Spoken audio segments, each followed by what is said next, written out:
Добар ден, почитувани, ова е стартот на магазинот за родителство 0+ месеци на телевизија Телма. Кога и дали треба да се оперираат крениците кај децата? Како изгледа оперативниот зафат и постоперативниот период? Дали треба да се вади третиот крајник кога стручите лица велат дека не постои гаранција дека нема повторно да се врати? На оваа тема денеска зборуваме со доцент доктор Габриела Копачева-Варсова, специјалист оториноларинголог од клиниката Зубов, нос и грло, Универзитетската клиника Зубов, нос и грло во Скопје. Добре ни дојдовте. Добро ве најдов, добар ден и пријатно се чувствувам во студијата. Баш ми е драго. Каква е улогата на крениците? Дали имаат тие некакви имунолошка функција во детска возраст? Па видете, станува збор за неколку крајници. Значи имаме неколку парни крајници и еден непарен крајник. За по-детално вака да објасниме што значат усвари тие крајници, треба да кажеме дека тие го сочинуваат дел од лимфното ткиво, кој што се наоѓа во ждрелото, односно дел од тој валдир прстен, и го сочинуваат овие две палатинални крајници кои што најчесто ги споменуваме. Еден крајник кој што се наоѓа во епифарис, тоа е третиот крајник или вегетација, аденоидна вегетација, и потоа имаме уште два лингвални крајници кои што се наоѓаат зад овие позади коренот на јазикот. Така да, поради тоа што се богати со лимфно ткиво, а знаеме дека лимфното ткиво основно содржи клетки, лимфоцити, Б и Т, кои што се многу важни во одбранбените способности на организмот. Здравите крајници како се потребни, заради тоа што тие се еден заштитен механизам за како една одбрана, како прв механизам на одбрана, да филтер за бактерии. Точно, да не влегуваат бактериите, односно да тие со своите имунолошки клетки, тука и имунолошки сили го заштитуваат понатамошниот продор на бактерии па и вируси понатаму во горните респираторни патишта.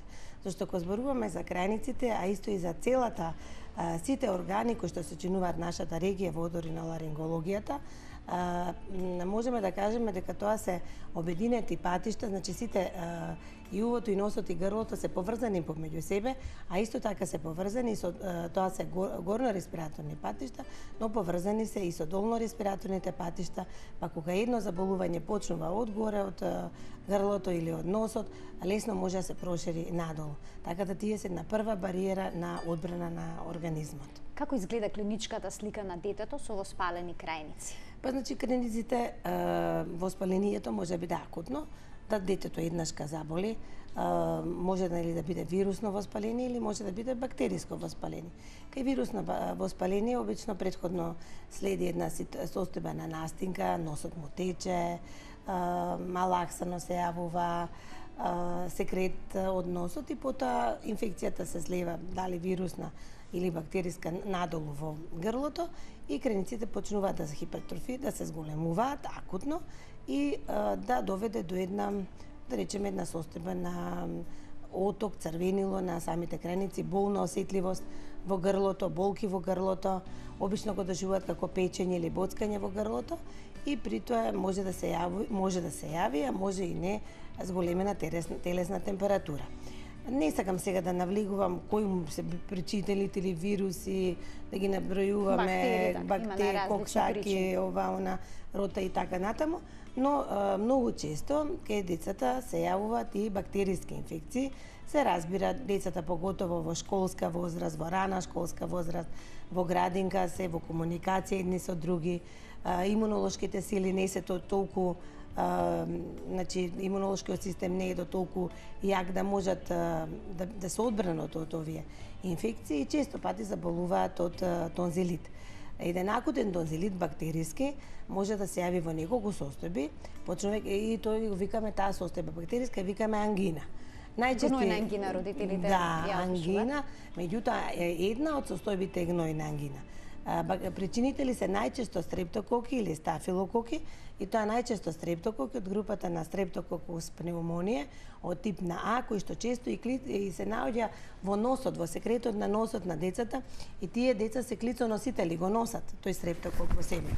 Меѓутоа во одреден титар, Значи во одреден број на концентрација тој не предизвикува воспаление и само си постои во носниот секрет или во орофарингеалниот секрет, во орофарингсот. Но ако титарот на тој стрептокок се зголеми или пак имунолошките состојби на организмот се намалат или детето од одредени случаи му е паднат имунитетот, после може да влијае стресот, може да влијаат разни промени на температури, поготово нели лето, есен, пролет, од зима во пролет, често пати се зголемува, значи бројот на тие вирулентни, јаки бактерии кои што може да доведат до една акутна инфекција, почнувајќи од црвено грло, како катарална ангина, па потоа може да забележат често, јас не знам и кој дете не имало, на креничињата се јавуваат едни бели точкасти наслаги како езерца и таа ангина се вика обострана двата крајника, се вика лакунарна ангина, или ако е сосема расширена инфекцијата, може комплетно крајниците да бидат налепени со тие наслаги и порано исто така може да се јавуваше и беше доста честа, но не велам и сега старите болести се враќаат назад, поготово со намалување на социјекономската состојба, на условите на живот, со миграција на населението, па да се јави не ретко за сега, но се уште присутна кај нас дифтеричната ангина од бактеријата Corynebacterium бактериум дифтери, која што сите од овие ангини различно се третира. Тоа зборуваме за акутни состојби. Има и хронични. Точно. Тогаш овие хронични состојби се хронични тонзилити и овие веќе ни се еден проблем за кој што посериозно треба да се разговара. Не велам дека и претходните акутните состојби се лечат, нели се ако е бактериска се даваат антибиотици, се прави антибиограм, се делува циљано на самата бактерија, но после тоа состојбата се излекува и може да не се повтори ангината. Меѓутоа, ако самите крајници се често пати подложени на вакви повторувачки ангини, значи често пати, да речеме 4 до 5 пати во годината, или пак се изложени на разни патогени, агенси, кои што хронично ќе го иритираат грлото, тогаш овие крајници веќе стануваат неупотребливи крајници, во наводници речено, значи имунолошките сили се исцрпени во самите крајници, ливното ткиво кое што е здраво преоѓа во врзно ткиво, крајниците се, ние ги викаме болни крајници, исполнети со крипти, кои што се исполнети со детруитусни маси од бактерии изумрени, од храна, од везиво ткиво, од гнојни чепови и тогаш веќе станува збор за ткиво кое што е нефункционално и кое што чуму би постоело, значи треба да се острани. Тоа е уствари една како да кажам, како една бомба која што чуваме во организмот и која што секој момент може да експлодира и да доведе до други понатаму заболувања, баш би сакала се задржам на тоа. Сега има две спротивставени теории, според едната, имунолошката најчесто. На никого не треба да му се извадат крениците поради нивната имунолошка функција. Втората теорија е дека секој дете кој што има ваков проблем треба да ги оперира крениците. Каде е вистината? Значи, вистината е многу едноставна. Имунолошката теорија е апсолутно точна, но ако е здраво ткивото, така, тоа ткиво е лимфоидно и полно со имуноклетки кои што се носители на имунолошкото одбранбениот состав. Така, може ли таквиот крајник, таквото лимфно ткиво всушност да предизвика проблеми на имунолошки план, доколку ако постои така, ако остане во таква состојба не се отстрани, да го компрометира имунитетот на детето.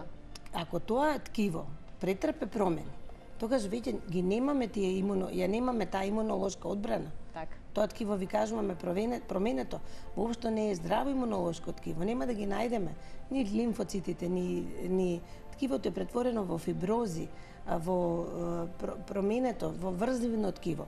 Не функционира тоа ткиво. Зошто да го чуваме тоа ткиво тогаш?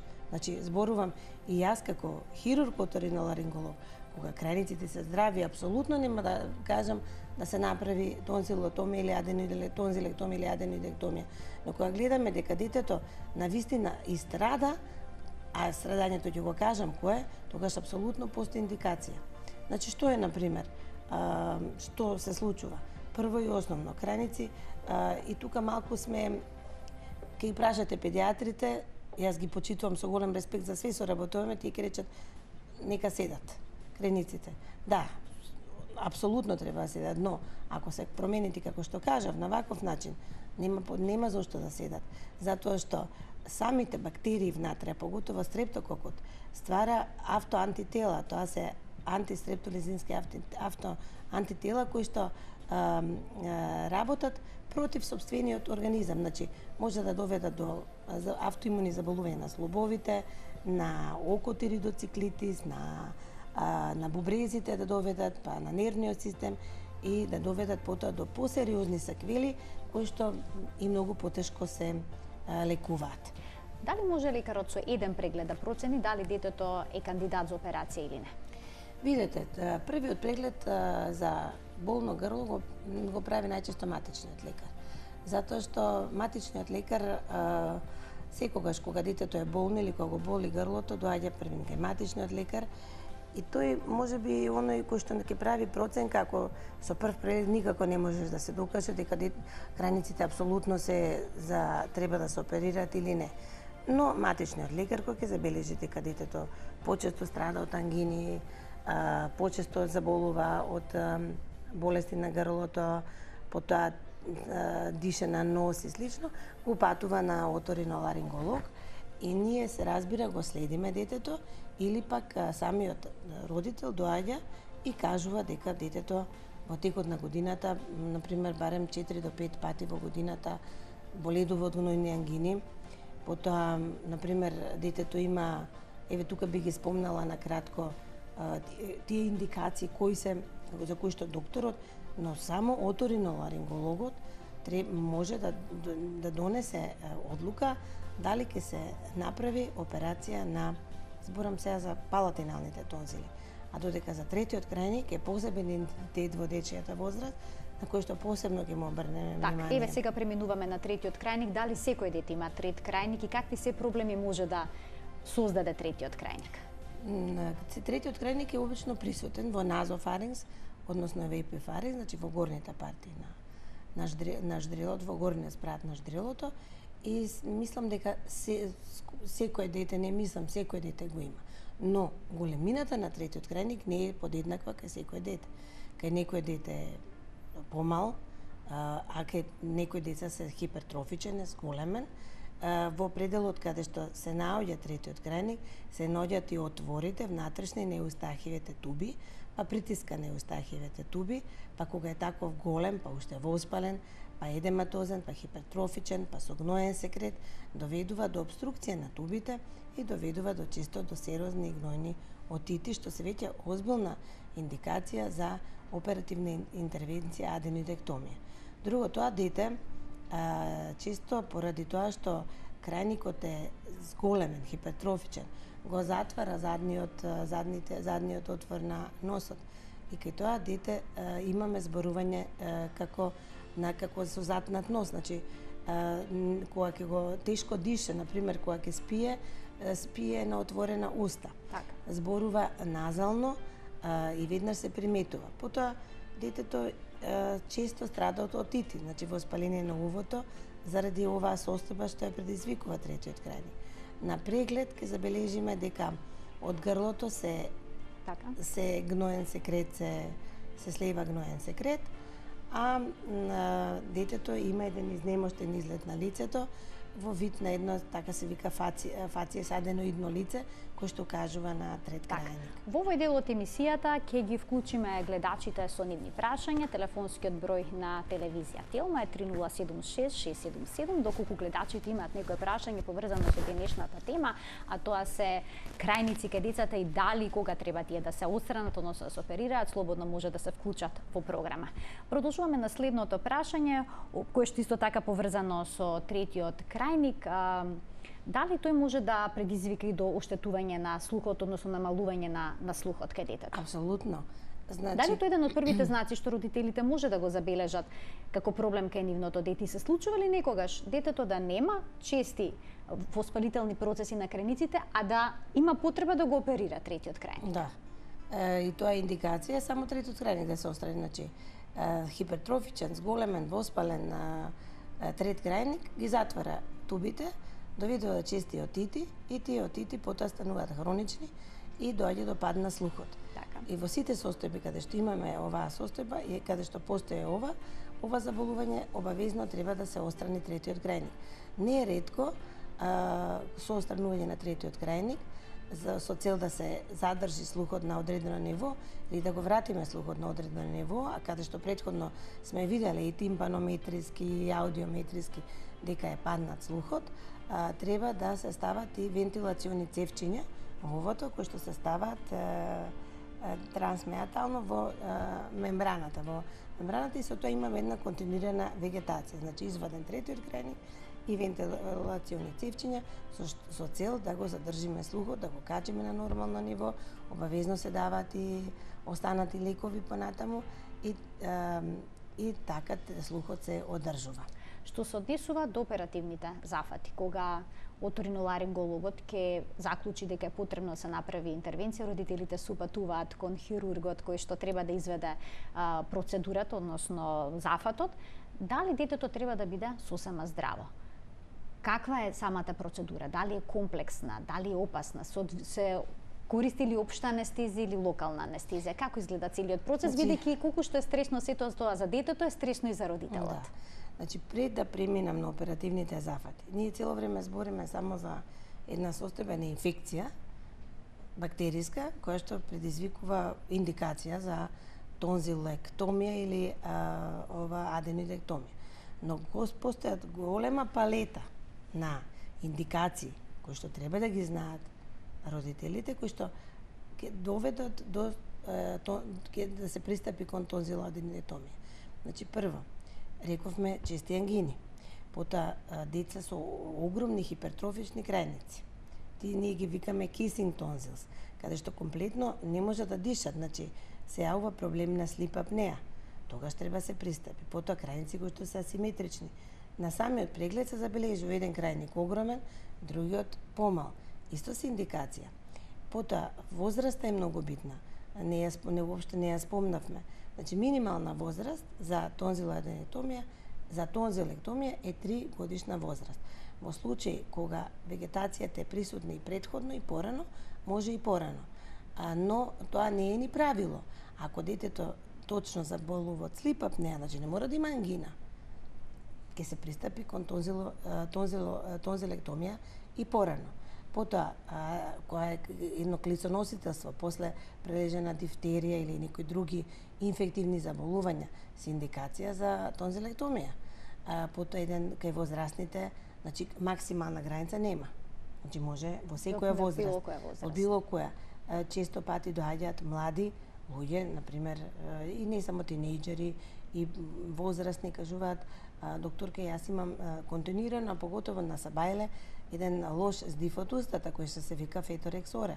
Кога ќе се исклучи друга причина за тој лош здив, утврдуваме дека крениците се причина за тој феторексора. Иако тој немал можда ангини, можда имал како дете ангини, но тоа се индикација. Да.